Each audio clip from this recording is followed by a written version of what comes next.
पूजनीय संत समाज, सज्जनों और देवियों, अस्तित्व बोध का जो तकाजा है, जो मांग है, वो यह है कि मनुष्य को मनुष्य की दृष्टि से देखे और फिर धर्म को पहचाने, फिर आत्मा को पहचाने। ये तीन उड़ान जीवन में है। ये कोई संप्रदाय का उपदेश नहीं है। जो सत्ता है, अस्तित्व है, उसकी परिभाषा है। पहली बात है कि हम मानव हैं। मानव को मानव की निगाह से देखें। और इसमें इतना खोट आ गया है हिंदू परंपरा में कि बड़ी गहरी नींव डाल दी गई है कि मानव मूलतः ऊंच नीच है ये रोग दुनिया भर में, लेकिन वहां शास्त्रगत नहीं है। पूरी बाइबल में कहीं नहीं लिखा है कि कोई वर्ग ऊंचा होता है, कोई नीचा होता है। पूरे कुरान में कहीं नहीं लिखा है। वेद जो सबसे पुराने हैं, कहीं नहीं लिखा है कोई जाति ऊंची और नीची है। जब से वर्ण व्यवस्था बनी वैदिक परंपरा में, पीछे से कुछ पंडित कहते हैं ब्राह्मणोस मुखमासीत बाहुराजन्य कृत उरु तदस्य यद्वैश्य पदभ्याम शूद्रो अजायत, वेद में है। लेकिन उसका अर्थ क्या है?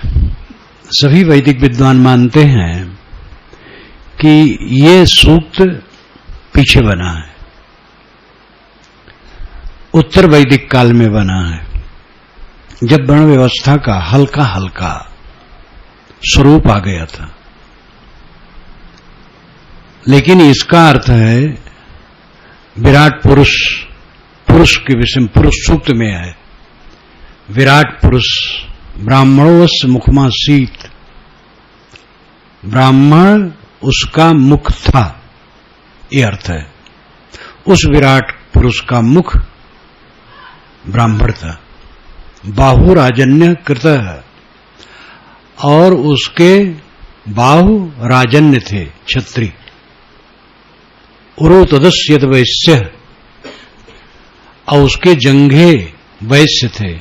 पदभ्याम शूद्रो अजायत, उसके पैर से शूद्र पैदा हुए। अजायत शब्द शूद्र के लिए है, और उसका अर्थ वही है। जितने भी भाष्यकार वेदों के हुए हैं, सायण का भाष्य पूरे विश्व में आदर से माना जाता है, और उन्होंने बड़ी समझदारी से सर्वांग कहा है। स्वामी शंकराचार्य जी का जैसे प्रांजल संस्कृत है, वैसे सायण का भी प्रांजल संस्कृत है। उन्होंने इसका अर्थ यही किया है कि ये समाज विराट पुरुष है और मुख स्थानीय ब्राह्मण है, जो ज्ञान प्रधान है, तप प्रधान है, साधना प्रधान है। मुख देखो, मुख में हम कपड़ा नहीं पहनते हैं, शरीर को ढांकते हैं, ठंडी गर्मी सब मुख सहता है, लेकिन मुख ज्यादा चमकता है। मुख से खाते हैं, पूरे शरीर के लिए पोषण होता है।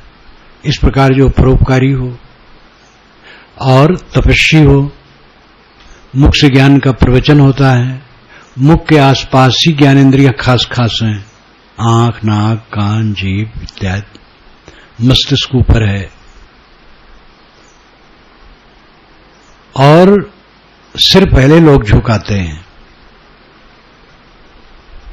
ये सब लक्षण जिसमें हो, जो ज्ञान प्रधान हो, तपस्वी हो, परोपकारी हो, वो ब्राह्मण है। और बाहु से राजन्य, हाथ से राजन्य हुए। समाज की रक्षा करने के लिए उनको अस्त्र शस्त्र रखना पड़ा। तो जो राजन्य है वो क्षत्रिय है, और उसके बाहु हैं विराट पुरुष के। इस समाज के वे हाथ हैं। उरुतोदस्यत वैश्य, उनके जंघे, विराट पुरुष के जंघे वैश्य हैं। जंघे के बल पर लोग धन कमाते हैं। पदभ्याम शूद्रो अजायत, पैर से शूद्र पैदा हुए। शूद्र पूरे शरीर का आधार है। जो पैर कहते शूद्र, वो पूरे शरीर का आधार है। पैर कट जाए आदमी लुढ़क जाएगा, वो सबका आधार है। ये आलंकारिक भाषा में कहा गया है, ऐसा कोई पैदा नहीं हुआ है।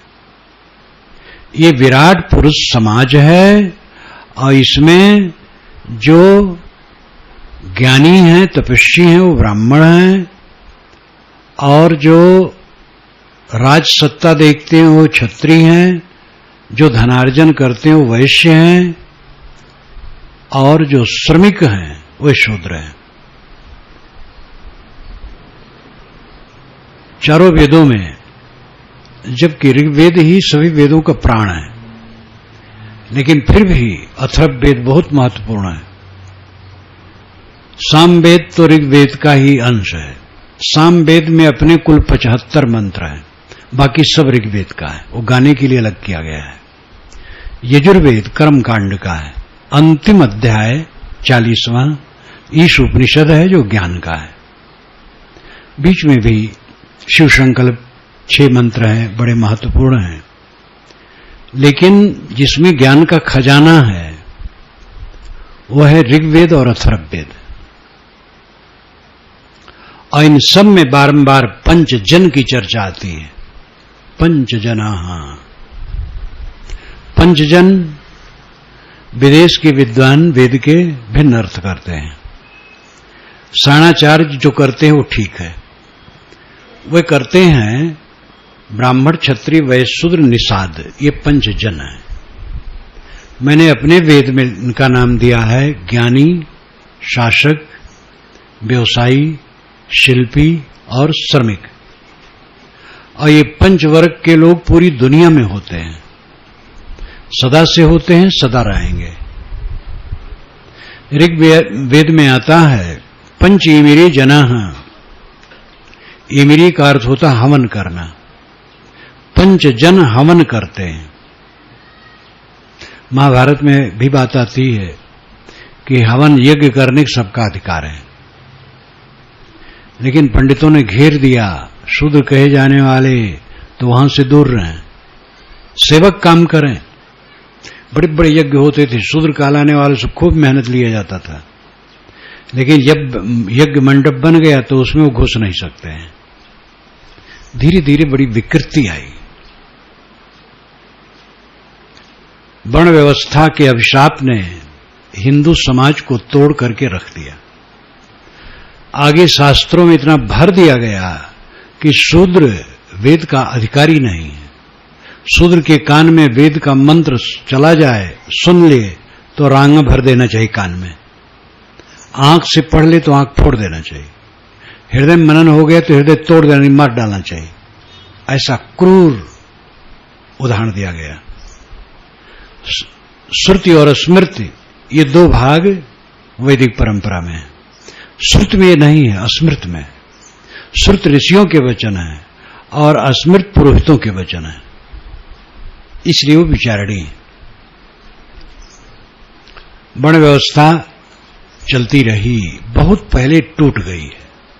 नाम है, नाम केवल। जो विद्या पढ़े पढ़ावे, यज्ञ करे करावे, दान ले दे, और वेदों का विद्वान हो, वेद पाठी हो, सदाचारी हो, वो ब्राह्मण है। कौन ऐसा है? सब कमाते खाते हैं।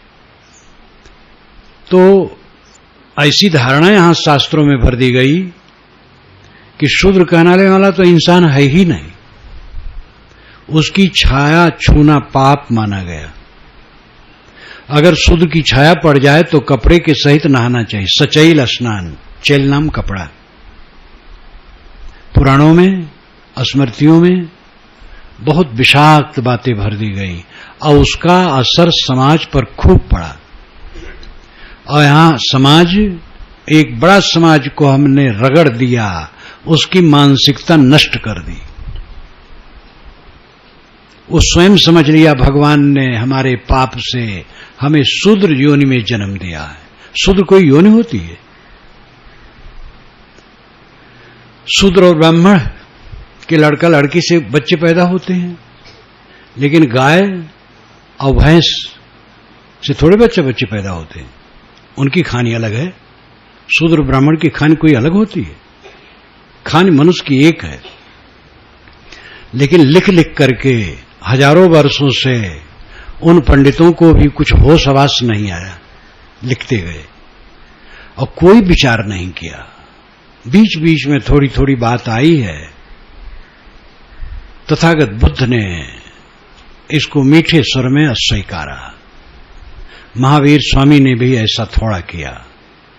इतिहास में एक कबीर हैं जो काशी में थे और झाड़ के कह दिए, जो तू ब्राह्मण ब्राह्मणी को जाया और राह दे काहे न आया। मुंह से पैदा हो जाता तब जान दे तुम ब्राह्मण हो। अब ऐसा फटकारा है कि चीधी चीधी उड़ा दिया है। और के छिए लेत हो छींचा, तुमसे कहो कौन है नीचा।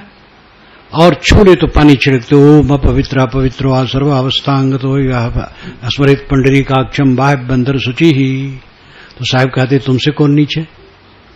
ये कहना मामूली बात नहीं। आज से 500 वर्ष पूर्व काशी में साहब कहते तुमसे कौन नीचे बताओ। झाड़ के कहा। उस समय तो उन्होंने आग से खेला। लोग समझते होंगे बाबा क्या बक रहा है, कौन इसको मानेगा। लेकिन उसका असर पड़ता गया। पंडित लोग भी महसूस किए। सब पंडित बेवकूफ नहीं है, सब पंडित स्वार्थी भी नहीं है। विचार ये प्रदग्ध होता रहा और भारत आजाद होने के बाद भारत के संविधान में कानून बन गया कि मानव समान है, सबका समान अधिकार सब दिशाओं में है। कोई किसी को अछूत कहे तो दंडित हो सकता है और ये कानून बन गया है। कबीर का विचार भारत आजाद होने पर पूरा लागू हो गया और सहायक विज्ञान, आर्थिक परिवर्तन, अर्थव्यवस्था समाज व्यवस्था को बदलती है। अर्थव्यवस्था में बड़ा अंतर हुआ, विज्ञान बढ़ा, कारखाने बढ़े, सब एक दूसरे से घुलने मिलने लगे, बहुत परिवर्तन आया, समझदारी बढ़ी। पुराने लोगों के अपने संस्कार हैं, वो धीरे धीरे खत्म हो रहा है।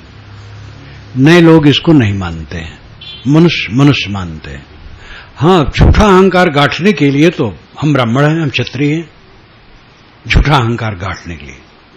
अरे मनुष्य हैं, तुम मनुष्य हो, दूसरे मनुष्य हैं, मनुष्य हैं। ऐसा अपना उदार चित्त बनाओ, सबके साथ प्रेम का बर्ताव करो। छुआछूत आचार विचार के आधार पर है।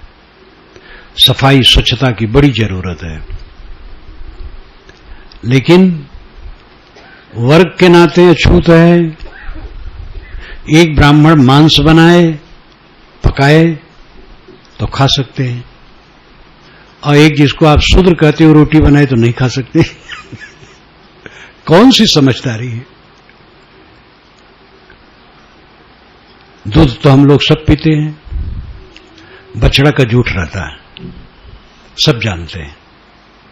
बछड़ा पड़वा का जूठ रहता है दूध। जब पनाती है गाय भैंस तो बछड़ा और पड़वा पीता है, उसके पश्चात दुहा जाता है। अस्थन कौन होता है। कुछ लोग थोड़ा पानी से छेड़ देते हैं जिससे बहुत धोने में सरलता हो, बस इतने भर है। और बहुत लोग तो कुछ नहीं करते हैं। जो पानी छिड़क देते हैं वो भी केवल धोने की सरलता, लेकिन शुद्धि नहीं होती है। पड़वा और बछड़ा का जूठ सब पीते हैं, बड़े बड़े पंक्ति पावन पंडित ब्राह्मण। मनुष्य का छुआ खाना पाप मानते हैं। ये कौन विवेक है। विवेकवान बनो। जमाना कितना परिवर्तित हो गया है और परिवर्तन होगा। सब समाप्त हो जाएगा, ये सब प्रपंच। उसके साथ साथ मनुष्यता आनी चाहिए। हम किसी को अछूत न कहें, कोई अछूत नहीं है। आचार विचार की दृष्टि से पवित्रता पर ध्यान होना चाहिए। पवित्र है बस ठीक है। किसी से जात पूछ करके परिचय न करो। हिंदू का ये भयंकर रोग है। कौन लोग हो, कौन दूध के हो, देख नहीं रहे हो कौन लोग के हैं। बैल को पहचानते हो, घोड़ा को पहचानते हो, ऊंट को पहचानते हो, कुत्ता को पहचानते हो, मनुष्य को नहीं पहचानते हो। मनुष्य बस हो गया। अब उससे व्यवहार लेना है तो उसकी सफाई, स्वच्छता, आचार विचार देख लो तब लो, बस हो गया। विवाह शादी करना हो तो गोत्र पूछ लो। लड़की लड़का का विवाह शादी करना है तो गोत्र पूछ लो। जो लोग अंतर्जातीय शादी करते उनको भी पूछने की जरूरत नहीं। भारत में तो खूब चल पड़ा है। यहां का तो हम नहीं जानते, भारत में खूब चल पड़ा है। परंतु उसके पक्ष विपक्ष में मैं नहीं हूं, वो आप लोगों का विषय है। अगर आप अंतर्जातीय शादी नहीं मानते हैं तो विवाह के समय लड़की लड़का का गोत्र पूछ ले, जात पूछ ले, हो गया। बात बात में जहां गए तहां कौन लोग हो, कौन जात के हो, दूसरे के दिल को क्यों दुखाते हो? कौन सा ज्ञान है आपको? कोई दया मया नहीं है, कोई विवेक नहीं है। नीच कह करके सिद्ध करने की प्रवृत्ति। कौन नीच है? जात्रत्र महासर्प मनुष्यत्ते महामते संक्रांत सर्ववर्णानाम दुष्परिक्षेत में मति सर्वे सर्वा सुपत्यान जनयंत सदा नराः तस्मात् क्षीरम प्रदानेष्टम विदुर्ये तत्दर्शिना। ये महाभारत में आता है। सभी वर्णों में सभी वर्णों से संकर हो गया है, इसलिए वर्ण विभाग करना बड़ा मुश्किल है। तस्मात् शीलम प्रधान इष्टम, इसलिए शील प्रधान है। शीलवान जो हो, सदाचारी हो, वो श्रेष्ठ है। और कहां आप विभाग करेंगे? कौन रक्त, तमाम जो जात मानते हैं उनके रक्त निकाल करके डॉक्टर के पास भेजा जाए, डॉक्टर बता नहीं पाएगा कि ये ब्राह्मण का रक्त है कि क्षत्रिय का है कि वैश्य का है, तिवारी का है कि फाड़े का है कि नेवार का है कि बनिया का है, कुछ नहीं बता पाएगा। इतना ज्वलंत सत्य है, इसको क्यों नहीं समझते हो? मनुष्यता के साथ प्रेम, किसी से जात पूछ करके उसके दिल को दुखाना और नीचा सिद्ध करना महापाप है। तलवार से किसी का गला काटना पाप है, और किसी के मन में बैठा देना तुम नीच जात के हो, महापाप है। ये महापाप करना बंद करो। मनुष्य बनो। वेद के ऋषि क्या कहते हैं? मनुर्भव जनया दिव्यम जन्म। मनुष्य बनो और दिव्य जन समाज पैदा करो।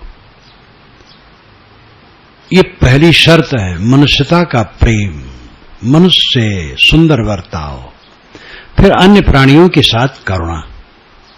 मनुष्य के साथ प्रेम और मानवेतर जंतुओं, जानवरों से पर करुणा, दया। धर्म का तत्व समझना बहुत जरूरी है। धर्म हिंदू नहीं है, धर्म इस्लाम नहीं है, धर्म जैन बौद्ध नहीं है, धर्म ईसाई यहूदी नहीं है, धर्म कबीर पंथ नहीं है। ये सब संप्रदाय हैं। धर्म एक है, शील और संयम। हिंदू धर्म नहीं है और संप्रदाय भी नहीं है, वो एक समाज है। संप्रदाय को धर्म कहने का रस्म बहुत पुराना है। वेद में भी आता है, नाना धर्माणम पृथ्वी यथोक्षम। नाना धर्माणम यानी नाना संप्रदाय। संप्रदायों को धर्म कहने का प्रचलन बहुत पुराना, वेद से ही है, आज भी प्रचलित है, लेकिन ये दूषण है। संप्रदाय धर्म नहीं है। धर्म एक है, सनातन है, नित्य है, अनादि है, अनंत है। संप्रदाय अलग अलग है। संप्रदाय किसी व्यक्ति विशेष के केंद्र में से बनते हैं और धर्म सनातन रहता है। मोहम्मद साहब को जो न माने पैगंबर और कुरान को न माने, मुसलमानों के ख्याल से उस स्वर्ग में नहीं जा सकता है। अगर मुसलमानों के ख्याल से सोचा जाए तो हम सब नरक में जाने के अधिकारी हैं।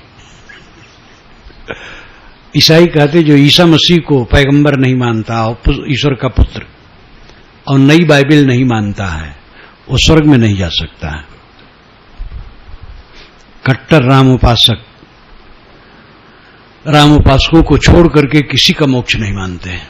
एक कट्टर श्री कृष्ण उपासक यही कहते हैं, कट्टर शैव यही कहते हैं, और पौराणिक कबीरपंथी भी यही कहते हैं सदगुरु कबीर परमात्मा है, और उनकी शरण में जाकर के भवबंधन कटेगा, नहीं भटकते रहोगे। कबीर ने ऐसा नहीं कहा है। जो राम ने नहीं कहा वो राम के भगत कहते हैं, जो कबीर ने नहीं कहा कबीर के भगत कहते हैं। भगवान बेचारे भोले भाले अनुगामी बड़े चंड, और भगवान के अपने अपने भगवानों के मुंह में डाल डाल के निकाला है। कबीर पंथियों ने कबीर के मुंह में डाल के बात निकाली है, राम उपासकों ने राम के मुंह में डाल करके बात निकाली, सब बुद्ध के मुंह में डाल करके बात निकाली गई है। जो बुद्ध कभी नहीं कह सकते वो बुद्ध से कहलवाया गया है। क्यों? ये धन और जन बढ़ाने के लिए, हमारा दबदबा सबके ऊपर हो, धन जन हमारे पास ज्यादा आए, हमारे झंडे के नीचे आए। सारे संप्रदाय मनुष्य के चलाए हैं, सारी किताबें मनुष्य की रचनाएं हैं, सारे महापुरुष केवल मनुष्य हैं। यह विचार जब तक नहीं आएगा सांप्रदायिकता का जहर नहीं मिटेगा। हमारा महापुरुष ईश्वर है, हमारी किताब ईश्वरी है, हमारा संप्रदाय ईश्वरी है, तो दूसरे सबकी अनीश्वरी है। बस यही जहर है। और ईमानदारी क्या है? सब महापुरुष केवल मनुष्य हैं, कोई सुप्रीम पावर नहीं है, कोई मनुष्य, सब मनुष्य हैं, महापुरुष हैं, महान हैं। सारी किताबें मनुष्यों की रचनाएं हैं, सारे संप्रदाय मनुष्य की चलाए हैं। यही असलियत है। इसलिए हमें सबका आदर करना चाहिए। हम अगर कबीरपंथी हैं, कबीर साहब से स्नेह ज्यादा है, ठीक है, लेकिन राम, कृष्ण, विष्णु, शिव, मोहम्मद, ईसा, बुद्ध, महावीर नाम कितने लिए जाएं, ये सब हमारे सिर पर है, सब हमारे आदरणीय हैं।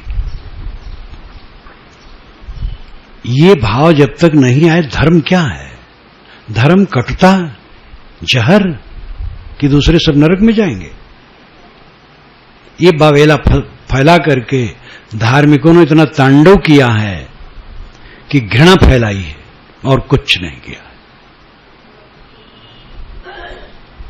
कल्याण और गति अपने हाथ में है, संप्रदाय के हाथ में नहीं है। हमारा मन जितना निर्मल होगा हमारा कल्याण होगा, हमारा मन गंदा होगा कल्याण नहीं होगा। इसके लिए उस्ताद की जरूरत है, गुरु की जरूरत है। हमें गुरु मिले जो हमें बोध दे आत्मा का, पवित्र रहनी उसकी हो, उसके आचरण और वाणी से हम प्रभावित होकर के सन्मार्ग में लगें, ऐसे गुरु की जरूरत है। वो गुरु किस संप्रदाय का है इससे कोई मतलब नहीं है। हमें इंग्लिश सीखना है तो नेपाली चाहिए कि भारतीय गुरु, ब्राह्मण चाहिए कि नेवार, जो इंग्लिश में विद्वान हो वही हमारा गुरु हो सकता है, हमें इंग्लिश पढ़ा सकता है। यही वास्तविकता है। हमें गुरु चाहिए। गुरु वह है जिसे आत्मबोध हो और रहनी में स्थित हो। ऐसा गुरु कहीं भी हो पवित्र है, चाहे जहां जय गुर रहे, चाहे वर्ण कुल जौन, बोध रहस्य जय ठीक है, जीव कृतारत तौन, ये विशाल देव ने कहा। चाहे जहां गुरु रहे, चाहे वर्ण कुल जौन रहे, बोध और रहनी ठीक है, वही कल्याण है। इसलिए धर्म का तत्व शील और संयम है। इस्लाम एक परंपरा है जो हजरत मोहम्मद से जुड़ी है। ईसाईयत एक परंपरा है जो हजरत ईसा से जुड़ी है। रामोपासकों का संप्रदाय राम से जोड़ा गया है। जोड़ा इसलिए गया कहता हूं कि ये मूल ग्रंथ में नहीं है। उनके तो मूल ग्रंथ में है, कुरान में।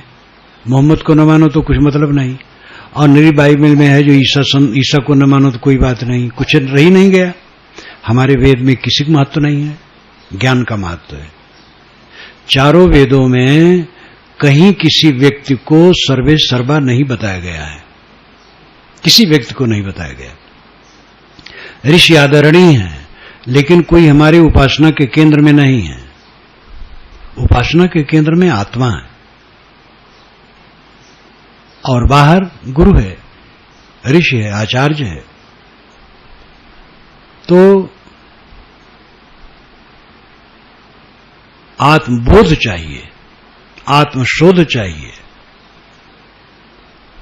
हिंदू परंपरा है और उसमें बहुत संप्रदाय बन गए। वेदों में श्री राम की कहीं चर्चा नहीं, श्री कृष्ण की है, वो वन जातियों के नायक के रूप में है, क्रांतिकारी है, पशु यज्ञ के विरोधी है, हिंसा के विरोधी है। और वही बात छांदोग्य उपनिषद में आती है उनके लिए, और गीता में उसका प्रभाव बराबर आता है। तो अवतारवाद चारों वेदों में कहीं एक लाइन में भी अवतारवाद नहीं है, एक लाइन में भी नहीं है। अवतारवाद तो एक संकुचितता है, पैगंबरवाद एक संकुचितता है। वैदिक परंपरा उदार चिंतन है, राजपथ है, उसमें कोई व्यक्ति अवतार नहीं, कोई पैगंबर नहीं। आत्मा है, परमात्मा है, उसके बोध देने वाले गुरु हैं, उनसे जोड़ो।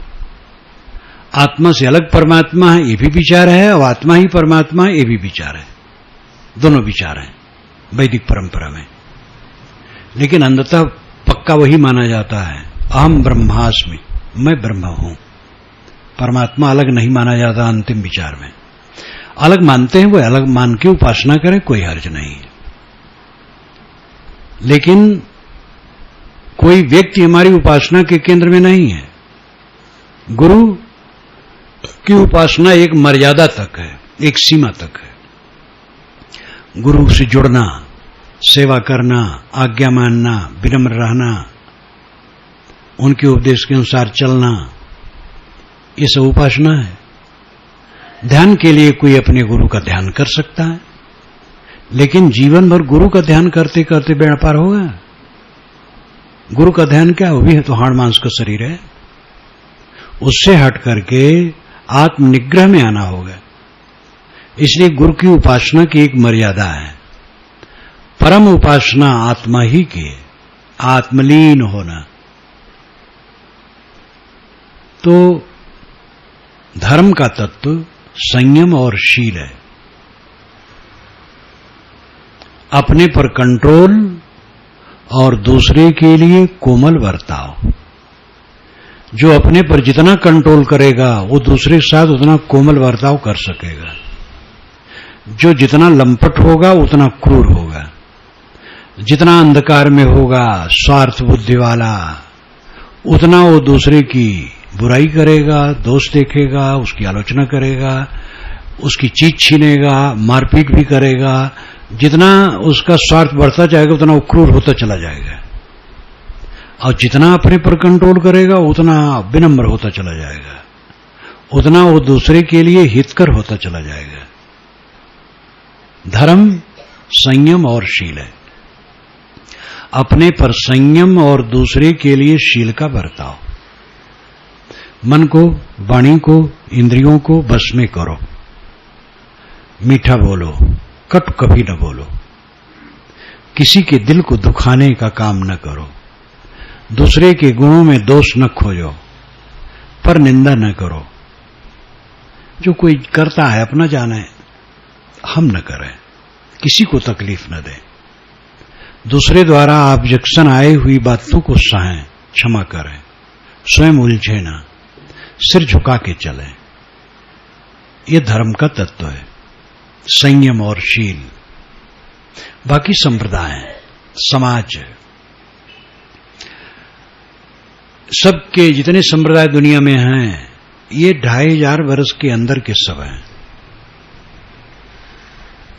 हिंदू समाज में जितने संप्रदाय बने हैं सब 2000 वर्ष के अंदर बने हैं। वैदिक संप्रदाय आज कहां है? वेदध्वनि, निरंतर यज्ञ कहां है?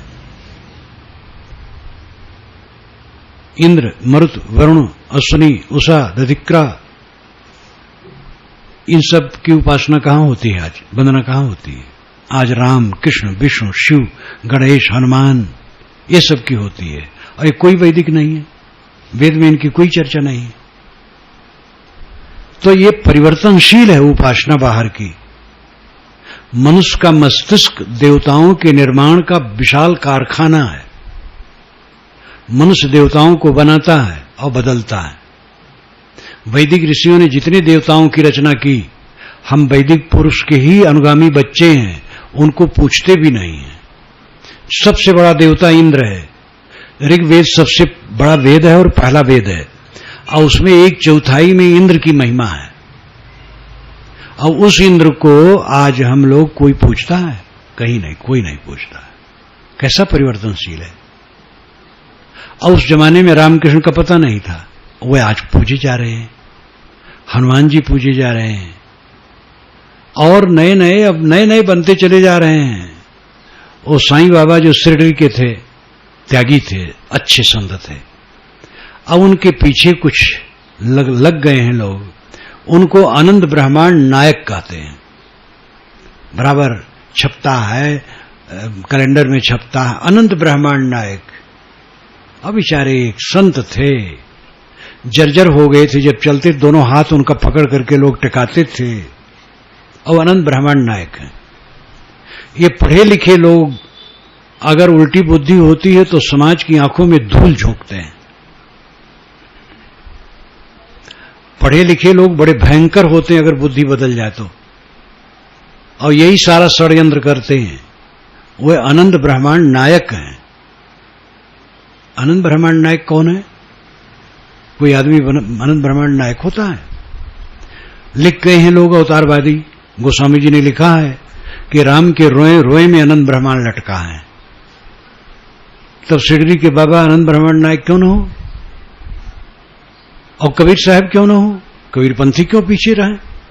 कबीरपंथी लग गए, कबीर को अनंत ब्रह्मांड नायक कहने लगे।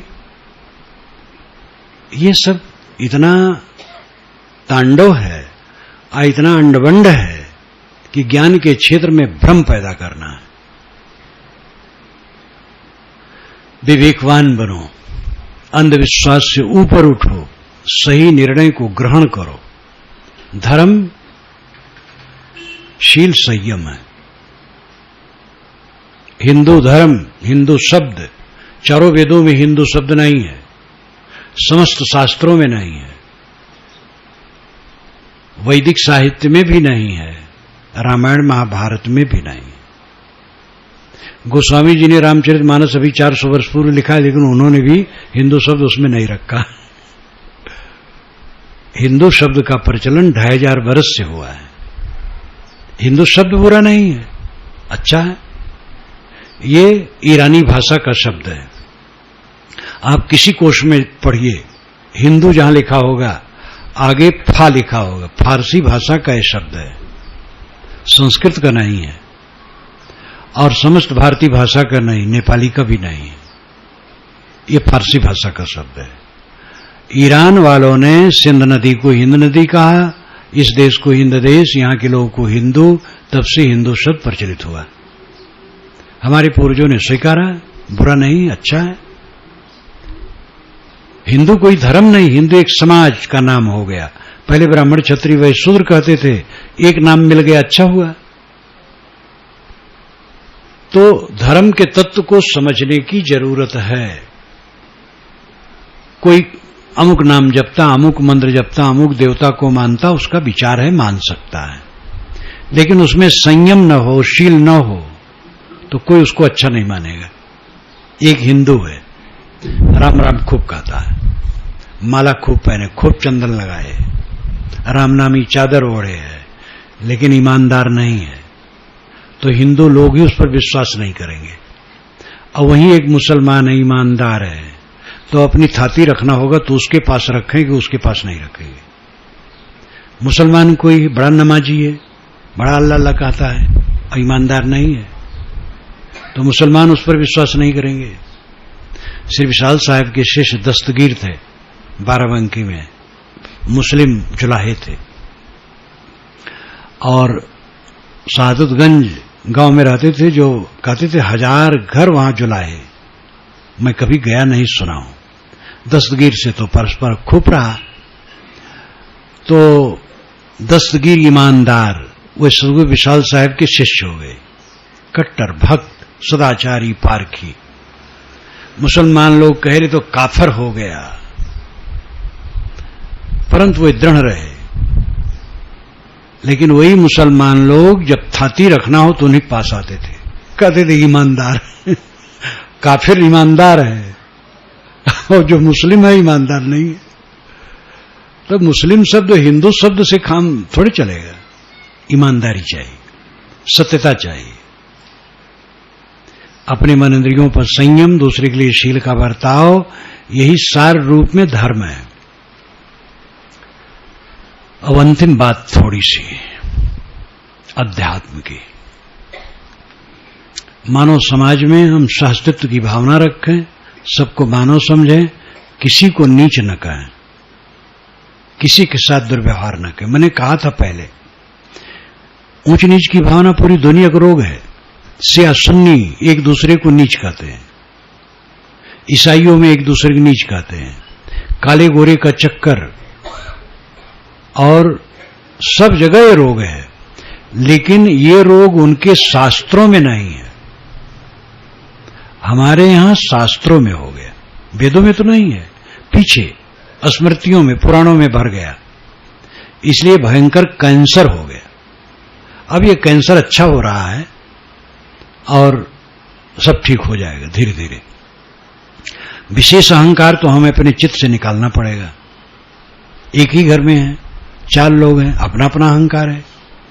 ब्राह्मण कहे जाने वाले घर में 10 लोग हैं, लेकिन सब अहंकारी हैं, तो उस अहंकार को तो विवेक से तो मिटाया जाएगा। अंतिम है अध्यात्म, अपने को पहचानो। अध्यात्म, अधि आत्म, अध्यात्म। अधि नाम आधार, आत्म नाम स्वयं चेतन। आत्मा के आधार में जो है वो अध्यात्म है। आत्मा के आधार में मन, इंद्रिय, शरीर है। ये पूरा व्यक्तित्व आपका अध्यात्म है। अपने पूरे जीवन को निर्मल करना आध्यात्मिक उन्नति है। वाणी का संयम, मन का संयम, इंद्रियों का संयम, पवित्रता, किसी को तकलीफ देने की भावना न होना। हमारी कोई आलोचना करता है वो भी प्रिय है, उसकी समझ है, वो बुरा नहीं है। जब उसकी समझ बदलेगी वो छोड़ देगा, नहीं करेगा। करता है उसमें उसको लाभ दिखता है, करने दो, लाभ ले ले। जब हमारे चित्त से प्राणिमात्र के लिए द्वेष निकल जाए तब वो दशा आएगी। हमें गाली देने वाला, हमें तकलीफ देने वाला, हमारा उपहास करने वाला, समाज में हमारी निंदा करने वाला व्यक्ति हमारा बैरी नहीं है, वो भी मित्र है। जैसा समझता है करता है। हम ऐसा न करें। हम करेंगे तो उसका फल हमें मिलेगा। कोई हमें गाली दे रहा है, मैं सुन रहा हूं, मेरा मन निर्विकार है, मेरा कोई नुकसान नहीं है। गाली देने वाला, उसका चित्त दूषित होगा, वो दुखी होगा, वो बंधन में पड़ेगा, हमारा कोई नुकसान नहीं होगा। सास बहू, देवरान जेठान में कोई भी हो, एक कट कहता है, कट कहने वाले का नुकसान होगा। दूसरा सुन ले, मौन, शांत, और मन में भी विकार ना आए। यह न आए कि इसका अनबल हो जाए, इसका अहित हो जाए, ऐसा न आए। गलत कहता है उसका नुकसान है, हमारा नुकसान नहीं है। अपने मनसाय क्रिया का फल है, बिन मनसाय न अर्थ। विशाल देव ने कहा है। मनसा क्रिया का ही फल होता है। हमारा मन निर्मल है, 1000 लोग गाली दे कोई फर्क नहीं पड़ता है। कोई गाली दे आपको, हाथ जोड़ करके कह दीजिए भैया और गरिया लो, अभी कम है, ललकार दो, कह दो हम सहने को तैयार हैं, उसकी गाली मर जाएगी। अपने को साधना है। परमात्मा की प्राप्ति ये शास्त्रों में, पुराणों में ज्यादा आती है, शास्त्रों में तो नहीं आती है। 6 शास्त्रों में कहीं से परमात्मा की प्राप्ति की बात की चर्चा नहीं। योग दर्शन में कहा गया ईश्वर पुरुष विशेष है, लेकिन ईश्वर को पाने के लिए कोई साधना नहीं। गीता प्रेस के टीकाकार ने भी कहा है, यद्यपि गीता प्रेस वाले बड़े सगुण उपासक के पक्षधर हैं, जिस ग्रंथ की वे टीका करते हैं श्लोक में आत्मा आता है तो परमात्मा अर्थ करते हैं। वे भी लिखे हैं कि पूरे योग दर्शन में ईश्वर प्राप्ति के लिए कुछ नहीं बताया गया है। तथ्य यह है कि सामान्य जनता को संतोष देने के लिए कहा गया भाई ईश्वर हम मानते हैं, वो पुरुष विशेष है, वो जगत नहीं बनाता है, कर्म फल भोग नहीं देता है, वो दुनिया पर शासन नहीं करता है, वो कर्म कलेश आशय विपाक से मुक्त है, सदा मुक्त रूप रहता है। तो उससे हमारा क्या प्रयोजन हल होगा? एक थोड़ा संतोष दिया। उपनिषदों में बाहर से पाने की बात नहीं है। यन मनसा न मनते नाहुर मनोमतम तदेव ब्रह्मत्तम विद्य नेदम यदितम उपासते। जो जिसे मन मनन नहीं कर सकता, यन मनसा न मनते, यन मनसा न मनते, जिसे मन मनन नहीं कर सकता, बल्कि जिसके द्वारा मन जाना हुआ है उसको तो ब्रह्म जान। मन से मान करके जिसकी तो उपासना करता वो ब्रह्म नहीं है। यत् चक्षुषा न पश्यत एन चक्षुंस पश्यत तदेव ब्रह्मत्तम विद्य नेदम यदम उपासते। जिसे आंखें नहीं देखती, जिसकी सत्ता से आंखें देखती हैं वो ब्रह्म है। ये जीव, ये आत्मा, इसी से आंखें देखती हैं, कान सुनते हैं, नाक सूंघती है, त्वचा स्पर्श का ज्ञान करती है, ये आत्मा ब्रह्म है। इसलिए वेदांतियों ने कहा जीवो ब्रह्म यो न पराः, जीव ब्रह्म यो न अपराः। जीव ब्रह्म ही है, दूसरा नहीं। जीव को हटा देने पर शिवत्व कहां घटेगा? आत्मा को हटा देने पर परमात्मा क्या मतलब होगा? प्रेत आत्मा, दुष्ट आत्मा, शुद्ध आत्मा, महात्मा, परमात्मा, इन सभी शब्दों में आत्मा ही मूल है। जहां समस्त पद होता है, एक से अधिक पद जहां जुड़ते हैं, तो जो अंतिम पद होता है वही महत्वपूर्ण होता है।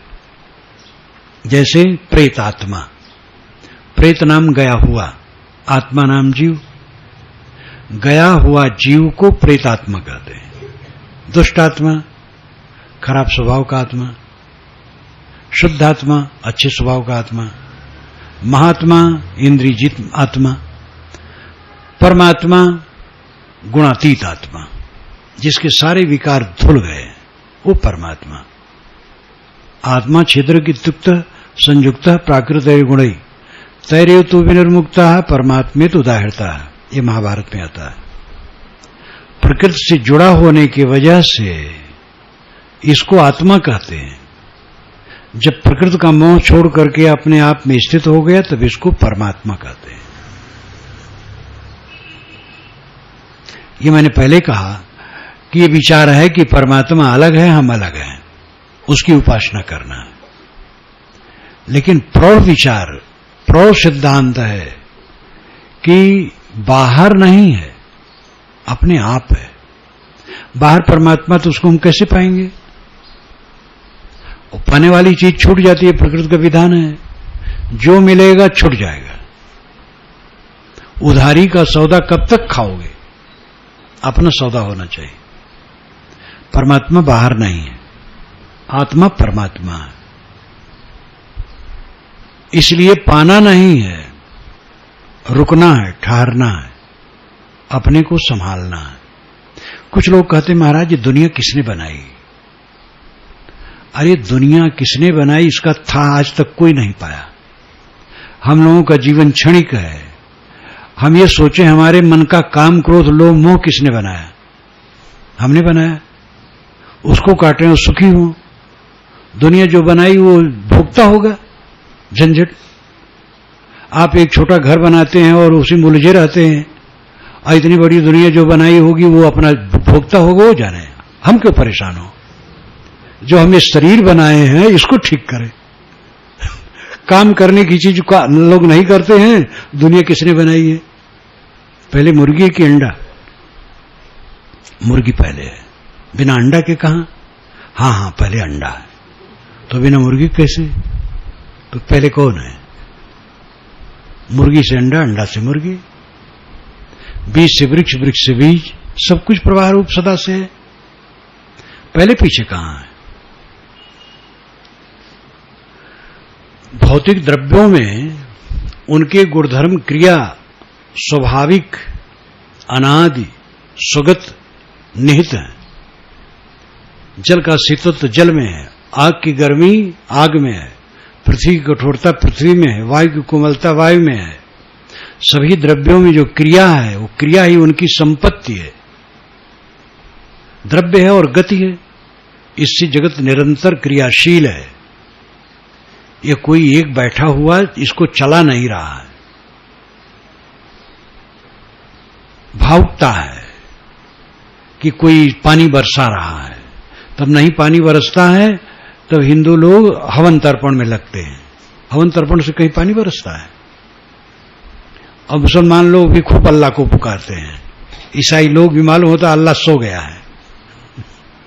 ये प्रकृति का विधान है। प्रकृति में व्यवस्था है तो पानी बरसेगा, नहीं व्यवस्था है तो नहीं बरसेगा। उसमें कोई ईश्वर नहीं बरसाता। ईश्वर बरसाए कोई दयालु, धान के खेत में ठीक से बरसाएगा और मक्का के खेत में थोड़ा बरसाएगा, क्योंकि मक्का में पानी कम लगता है। खेत में बरसाएगा, सड़क पर नहीं बरसाएगा, क्योंकि सड़क में कीचड़ हो जाता है। प्रकृति से पानी बरसता है, जो जड़ है, कोई उसको ज्ञान नहीं है। भूचाल कैसे आता है? शेषनाग अपने फण पर पृथ्वी को रखे हैं, जब दुखने लगता हो फण तो दूसरे बदलते हैं तो भूचाल आता है। कोई नहीं रखे हैं। शेषनाग पृथ्वी को रखे तो शेषनाग कहां पर है, किस पर है? ऐसा कुछ नहीं है। आजकल तो विद्यार्थी इसको पढ़ के जानते हैं, लेकिन पढ़ना अलग है और संस्कार अलग है। एक भौतिक विज्ञान का प्रोफेसर कॉलेज में लेक्चर देता है, पानी बरसने के जितने कारण हैं प्राकृतिक हैं। जब वो घर में होता है और धान सूख रहा होता है, पानी नहीं बरस रहा है, तो कहता पता नहीं भगवान क्यों नाखून से पानी नहीं बरस रहा है। कॉलेज में उसने प्रकृति के नियमों को पढ़ाया है और घर में वो फोगापंथी बन के बैठा है। अच्छे अच्छे विद्वान गुल्ली ताबीज बांधे, नहीं हाथ में बांधे तो कमर में बांधे, पेंट के नीचे। ज्योतिष, फलित ज्योतिष के चक्कर में भटक रहे हैं। अटल बिहारी वाजपेयी आज से 7 वर्ष पूर्व मुख्य प्रधानमंत्री थे। चुनाव आया, सभी भविष्यवक्ता और ज्योतिषी यही बताए कि फिर से वे प्रधानमंत्री होंगे। सबको संभावना लगती थी, कांग्रेस भी जानती थी, समझती थी कि मैं नहीं आऊंगी, और स्वयं अटल जी समझते थे हम आएंगे, भाजपा वाले सभी लोग समझते थे यही आएंगे। इसलिए ज्योतिषी लोग सब एक स्वर से लिखे अटल बिहारी वाजपेयी होंगे, और अटल बिहारी वाजपेयी बेचारे फेल हो गए। सबका ज्योतिष धरा रह गया। एक ज्योतिषी तो उसमें बता देता कि अब की बार नहीं आएंगे। इस सब ज्योतिष कहां चला गया? ज्योतिष के पीछे आप मत दौड़ो। गणित ज्योतिष ठीक है, जैसे सूर्य चंद्र का ग्रहण बताते हैं। फलित ज्योतिष के चक्कर में कभी न पड़ो। अपने हाथ की रेखा किसी को न दिखाओ, काम करो। बच्चा पैदा हो, तिथि मिति लिख लो, कुंडली बनवाने की जरूरत नहीं। कुंडली बनवाओगे एक रोग बनवाओगे, उसमें पंडित एक एक बात बताएगा।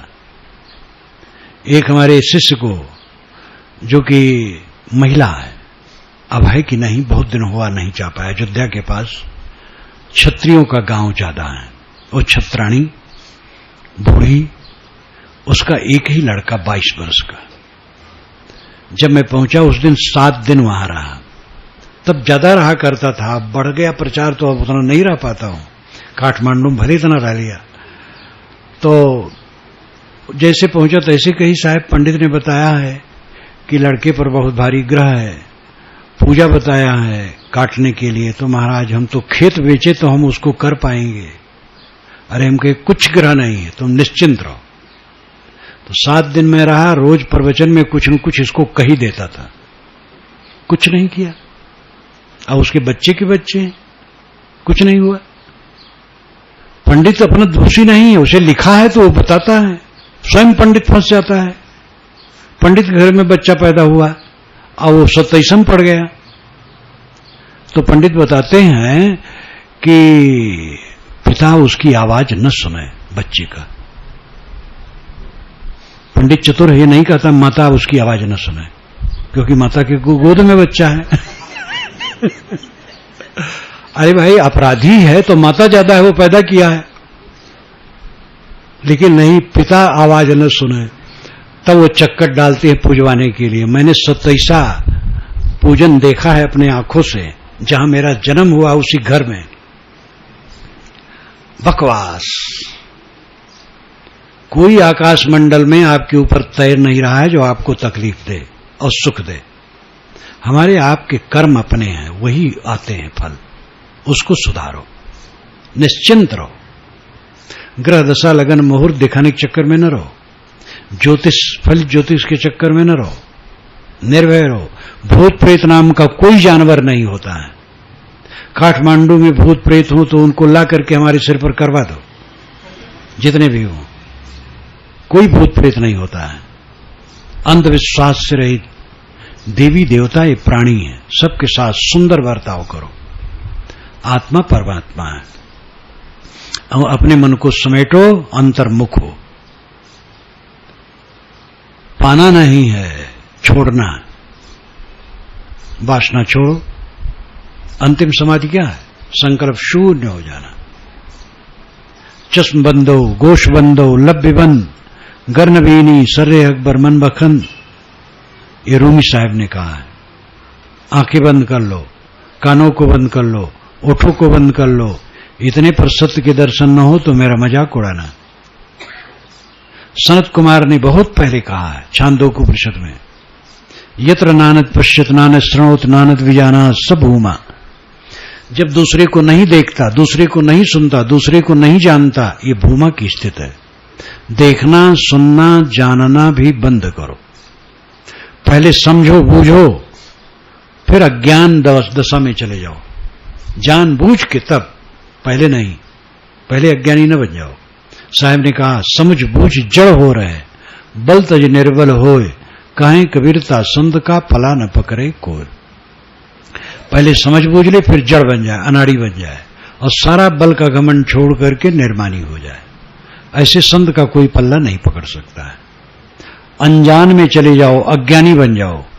अज्ञानी बनने मतलब संकल्प शांत हो गए, कुछ नहीं जानते हैं। गाढ़ी नींद में आप क्या जानते हैं? कुछ नहीं, परम सुखी रहते हैं। जागते जागते ऐसी शक्ति आनी चाहिए कि मन का संकल्प हम छोड़ दें, कुछ याद न करें, सब दिमाग से खारिज कर दें। संकल्प शांत हो गए, बस अपने आप रह गया। यद्यपि बहुत कठिन है, रागी मन चारों तरफ फंसा है। साधना करते करते तब होता, और होता है पक्का। संकल्प शांत हो गया, जानना खत्म हो गया, वहां कुछ जानना नहीं, अपने आप है।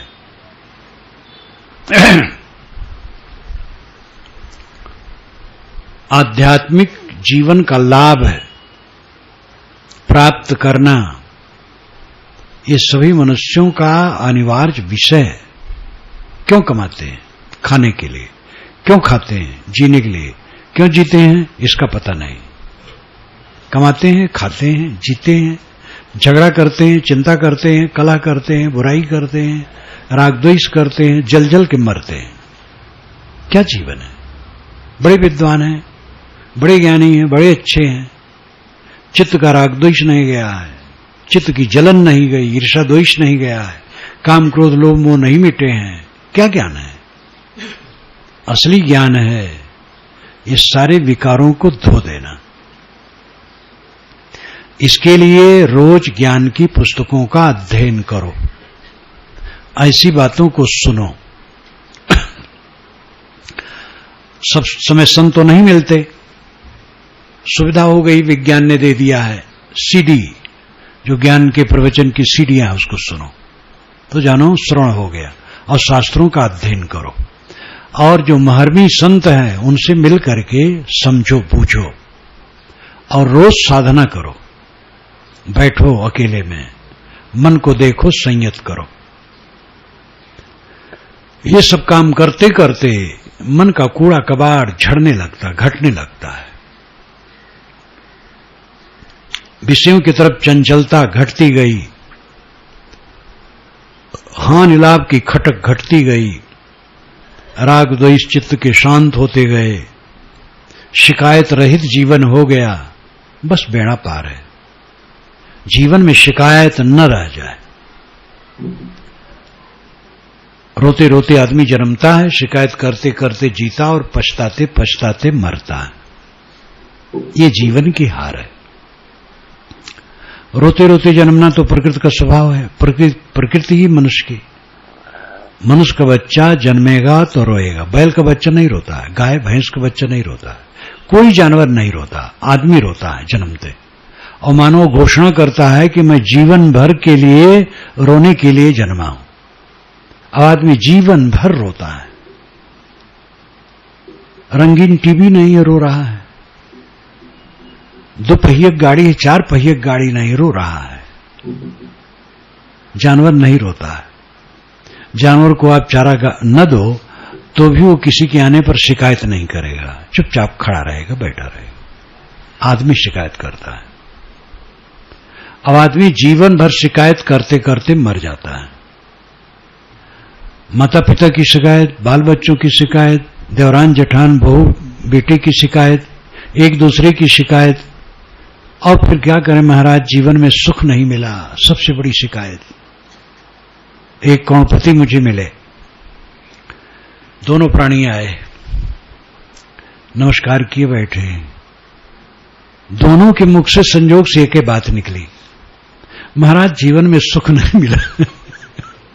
मैंने कहा करोड़पति आदमी हो, 10-20 लाख रुपए लेकर के दिल्ली में दुकानों पर चले जाओ कि भाई 1 तोला सुख दे दे कोई, 10 लाख रुपए ले ले, 20 लाख ले ले। सुख लाल है कि पीला है, उजला है, मोटा है कि पतला है, लंबा है कि चौड़ा है, किस रंग का है, पता लगाए हैं? कहे महाराज इस पर कभी सोचा नहीं। और उनकी उम्र थी 65-67 की। मैंने कहा जीवन बीता जा रहा है, उस सुख का पता नहीं लगा और उस सुख के लिए रो रहे हैं। जिसका पता ही नहीं उसी के लिए रो रहे हैं। पूरी दुनिया में सुख नाम की चीज कहीं है ही नहीं है।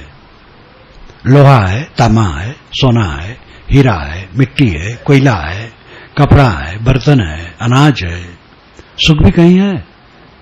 काठमांडू भी तो प्रसिद्ध जगह है, जरा छानो कहीं सुख मिले तो ले आओ 1 तोला। सुख एक भ्रम है। वस्तुतः मन की शांति सुख है, मन की अशांति दुख है। उलझा हुआ मन दुख है, सुलझा हुआ मन सुख है। मन को सुलझा के रखो, उलझाओ ना। कामना छोड़ो, भोगों की इच्छा छोड़ो, सम्मान की इच्छा छोड़ो, मन को शांत कर लो। दूसरे लोगों द्वारा पाए हुए ऑब्जेक्शन को निर्विकार भाव से सह लो, और जिसने आपके ऊपर ऑब्जेक्शन किया हो उसके प्रति जरा भी मन में द्वेष न हो, उसके लिए भी हित कामना हो। ऐसे स्तर में अपने मन को लाओ, तब सुख अपने आप। जहां रहो सुख सुख। मन में तर्क ही नहीं है, प्रतिक्रिया ही नहीं है, रिएक्शनलेस, एकदम निर्मल मन, कॉम्प्लेक्स फ्री, निर्ग्रंथ मन, ये सुख है। मन का सुलझाव सुख है और सुख कहीं नहीं है। सुख खोज रहे हैं स्त्री पुरुषों के शरीर में, पुरुष स्त्री के शरीर में। अगर स्त्री पुरुषों के शरीर में सुख होता तो अपने अपने सुख को स्त्री पुरुष लेकर के सुखी रहते। पुरुष अपने शरीर के सुख को लेकर सुखी रहते, स्त्री अपने शरीर के सुख को लेकर सुखी रहती। दोनों भ्रम में है और दोनों भ्रम में पड़ करके जीवन में बुढ़ा जाते हैं और पीछे पछताते हैं कि सुख नहीं मिला। हारे हुए जुआरी की तरह बूढ़े बैठे हैं, जो करना चाहिए नहीं किए। करो, अपने मन इंद्रियों को जीतो। आत्मा परमात्मा है, परमात्मा खोजने जाने की जरूरत नहीं है। आप लोग तो हिमालय के क्षेत्र में हैं, पुराण में तो बहुत लिखा है कि हिमालय पर परमात्मा रहता है। जरा पर्वतों में जाकर के कुछ खो जाओ, परमात्मा आपके दिल में है। वासना त्यागो, शांति लो, इन सब बातों पर ध्यान देना चाहिए। ये सारी बातें पंथ की नहीं है, आपके जीवन की। आप मनुष्य हैं, मनुष्य का आदर करो। धर्म की आवश्यकता है, संयम और शील से रहो। अवंततः सब तरफ से सिमट कर आत्मलीनता का काम करो, जिससे अगाध अनंत सुख की प्राप्ति हो। साहब ने कहा, जब लग दिल पर दिल नहीं, तब लग सब सुख न आए। दिल अपना दिल में हो जाए, दिल बहे न, अपने में संतुष्ट, बस परम सुख। आप लोगों को धन्यवाद देते हुए मैं अपनी वाणी को विराम देता हूं।